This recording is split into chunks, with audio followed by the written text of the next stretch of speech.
Andrea,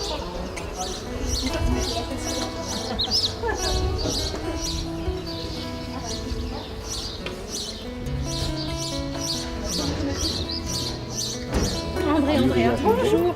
Le temps de prévenir mon voisin qu'il fallait qu'il vienne, donc voilà. Ah bah il est prêt, voilà. Première étape qui est repérage, identification des plantes qu'on a sélectionnées et qui nous serviront à faire le repas ce soir.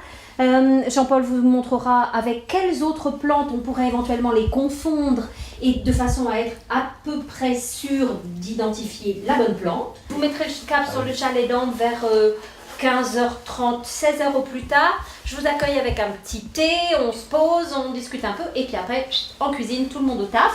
Puisque l'objectif, c'est de trier et cuisiner les plantes que vous aurez ramassées, qu'on aura ramassées dans la journée, pour pouvoir les déguster ce soir.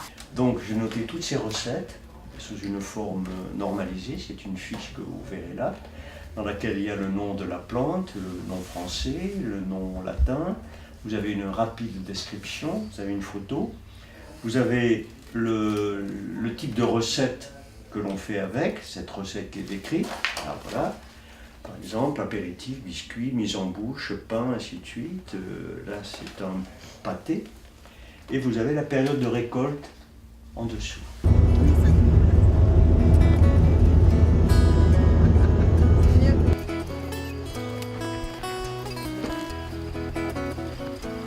Donc, notre terrain de chasse, ça va être d'une part de cet endroit-là jusqu'à la Gazeille. Il y a un pré sur la droite, là. Et ensuite, on retraversera et on remontera là-haut vers la ruine de Camajou, où il y a un autre biotope. C'est-à-dire en cas de coupure, si vous vous coupez, vous pouvez broyer la plante et la mettre en emplâtre sur la blessure, parce que c'est une plante qui contient des tanins. Les tanins, ce sont chimiquement des phénols. Ce sont des produits qui sont cicatrisants et qui sont désinfectants, il me semble. 100% pimprenelle. Bravo. Bien. Il y a des gens qui meurent chaque année parce qu'ils confondent, par exemple, on le verra, le vérâtre ici et la gentiane. Un botaniste ne s'y trompe pas. Vous-même, vous ne vous tromperez pas quand je vous aurai expliqué. Mais il y a des gens qui s'aventurent comme ça en croyant avoir compris et puis boum, c'est quand même grave. Là, on voit l'état du bouton à des étapes différentes. Tout petit, il est là, encore fermé. Et puis au bout d'un moment, on voit apparaître les pétales au bord de ce renflement-là. D'accord. Oui. Là encore, quand vous goûtez, essayez de mettre dans votre molaire, parce que c'est là où vous avez l'action la plus efficace de broyage. Et ça forme comme un mortier en cuisine, ça fait sortir le parfum très vite. C'est un peu vert. Oui, tout à fait. C'est un goût de petit pois. Un petit peu à l'oseille, non ? Ah, le fait que c'est très long à ramasser, c'est très long à préparer, et donc ça coûte beaucoup en temps de travail. Donc j'ai mis vos petits noms sur un papier. Vous n'allez pas mélanger un peu les hommes et les femmes parce que... Non, on va. Il n'a pas confiance. On va. Elle n'a pas confiance à son mari. Je veux pas mélanger.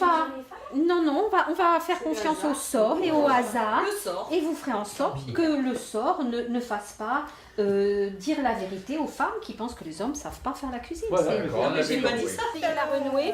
Et les saletés, vous pouvez les mettre sur la table. De toute façon, la salle de séjour sera nettoyée. Mais on peut en mettre dans la soupe aussi de ça, non ? Alors, Jean-Paul, est-ce qu'on peut mettre de la renouée bistorte dans la soupe?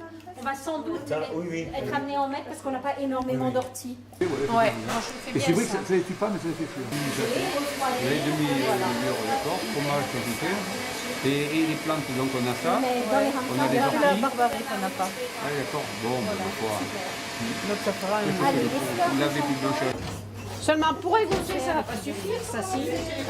J'ai de quoi? Les orties? Oh, bah, de la renouée, de toute façon. Préchauffer le four, ouais. Oui, parce que quand même, regarde, il va être quand vachement, tu mesures le volume de riz, vachement avec moelleux, hein, le parce qu'il y a volume tout, de il manque tout ça. tu vas mettre Faut qu'il y ait les herbes après. ça va être très bien. Les essuyer et les remettre dans les charcuteries.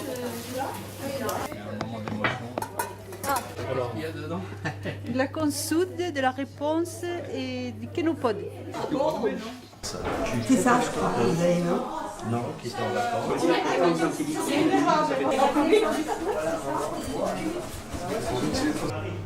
Ouais, t'as 10 grammes.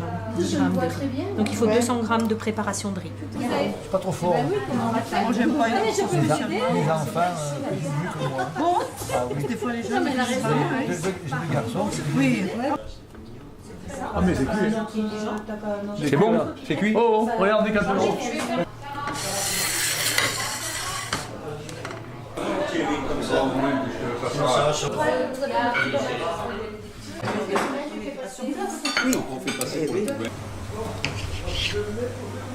Par contre, je sais pas comment on va le servir après. Sur la planche, ça dit. Ah, sur la planche, hein.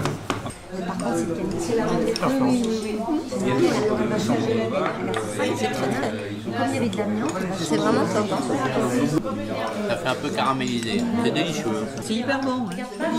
Donc, tu l'as fait infuser dans le lait? alors en fait, tu fais bouillir ton lait et hors du feu, tu mets tes fleurs. Alors, beaucoup de plaisir dans la nature, en équipe, des connaissances. Et puis alors la confection du repas, alors là c'était le saumon.